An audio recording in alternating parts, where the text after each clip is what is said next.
princípio, quando tudo era apenas escuridão e silêncio, Gênesis 1:1 declara com autoridade: no princípio criou Deus os céus e a terra. Com essa afirmação, a Bíblia inicia sua narrativa com uma convicção profunda: a de que tudo foi criado por um Deus soberano, intencional e pessoal. Para milhões de pessoas, esse versículo não é apenas o começo de um livro sagrado, mas a chave que responde à maior das perguntas: de onde viemos? Mas essa resposta, ao longo do tempo, passou a ser questionada por uma nova visão: a teoria da evolução. Segundo ela, a vida surgiu por processos naturais, sem direção divina, apenas por meio de mutações genéticas, seleção natural e bilhões de anos de mudanças graduais. Estamos diante de um grande contraste: uma criação com propósito versus uma origem aleatória. Qual dessas visões resiste melhor à luz da ciência moderna? Qual delas realmente faz mais sentido hoje?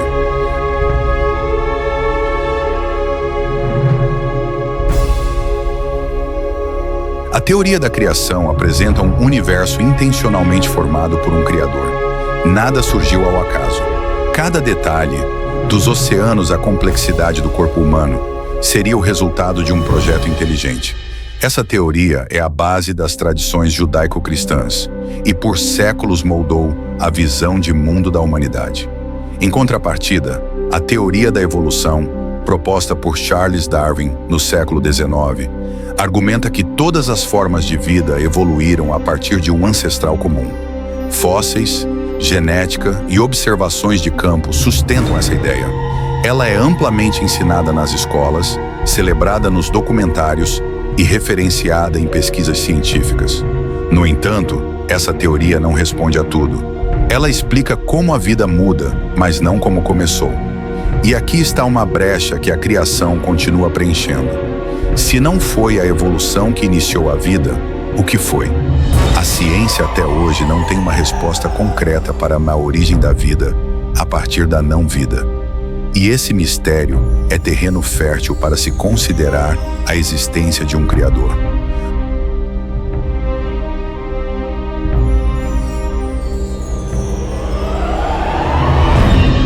Nos dias atuais, o debate entre criação e evolução continua mais vivo do que nunca.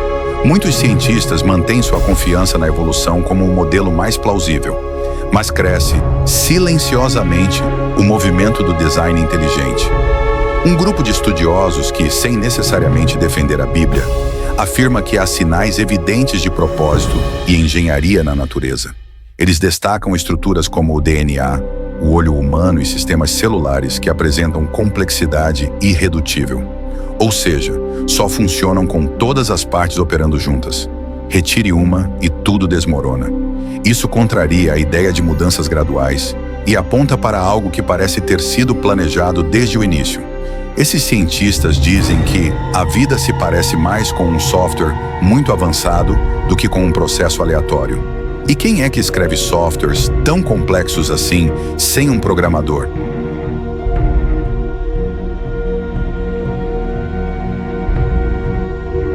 A origem do universo também é um ponto onde as teorias se encontram e divergem.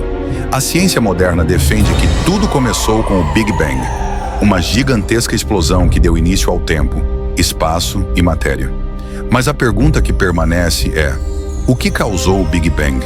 Por que algo surgiu do nada? Nenhuma equação até hoje conseguiu explicar isso de forma satisfatória. Já a Bíblia oferece uma resposta direta e milenar. Foi Deus quem iniciou tudo. No princípio, é uma frase que parece ecoar no próprio espaço-tempo. Muitos teólogos e até físicos reconhecem que, embora a ciência descreva os processos, ela não define o propósito. E é nesse vazio de sentido que muitos reencontram a fé. A ciência pode apontar o como, mas não o porquê.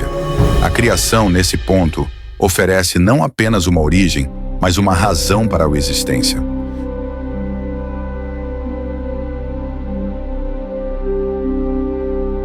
Para além da ciência e da fé, existe uma questão que toca o íntimo de cada ser humano.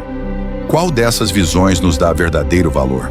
Se a evolução estiver certa em sua forma mais secular, então somos apenas o resultado de forças naturais, sobreviventes do acaso. Mas se a criação for verdadeira, então fomos feitos com intenção, moldados com propósito e amados desde o início. Isso muda tudo. Significa que não estamos sozinhos, que temos identidade, que cada vida tem valor eterno. E nos dias de hoje, em que tantas pessoas vivem em crise de identidade, buscando significado em meio ao caos moderno, essa mensagem soa como um farol em meio à escuridão. O ser humano não quer apenas saber de onde veio, ele quer saber por que está aqui.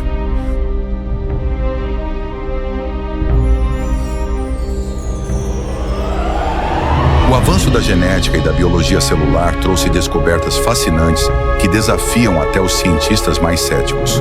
O DNA, por exemplo, é uma linguagem codificada, um sistema que armazena bilhões de informações organizadas.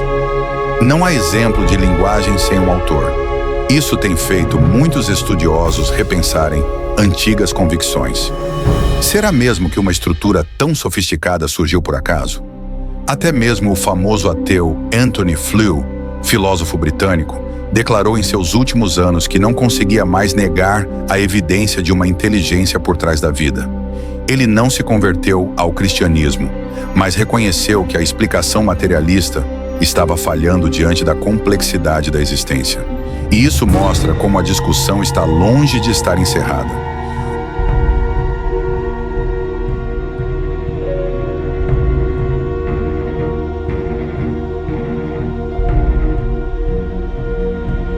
Hoje, muitos acreditam que fé e ciência não precisam ser inimigas. É possível crer em Deus e, ao mesmo tempo, estudar a natureza com profundidade. Alguns teólogos defendem que Deus pode ter usado processos como a evolução para realizar sua criação. Outros insistem numa leitura literal de Gênesis. Mas o mais importante é que ambos os lados estão buscando compreender o que de fato aconteceu.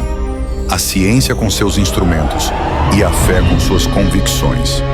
Essa união não anula a razão, nem enfraquece a fé. Pelo contrário, pode fortalecê-la. Quando olhamos para o céu estrelado, para o nascimento de uma criança, ou para os sistemas complexos que sustentam a vida, é difícil não sentir que existe algo maior em ação. Um Criador, talvez. Ou, como diz a Bíblia, um Deus que formou o homem do pó da terra e soprou em suas narinas o fôlego de vida.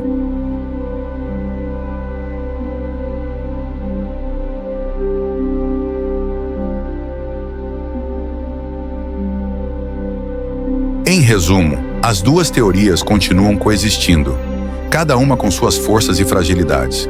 A evolução domina nos círculos científicos, mas não tem todas as respostas. A criação, por sua vez, oferece um sentido profundo e espiritual, ainda que não possa ser medida em laboratório.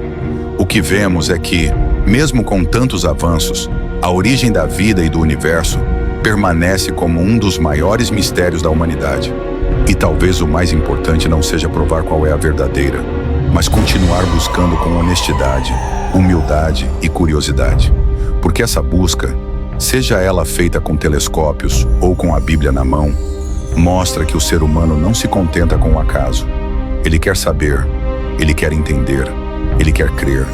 E talvez, no fim das contas, a verdade esteja mais próxima do que imaginamos. Afinal, como diz Gênesis 1:1, no princípio criou Deus os céus e a terra. E isso ainda ressoa com poder nos dias de hoje.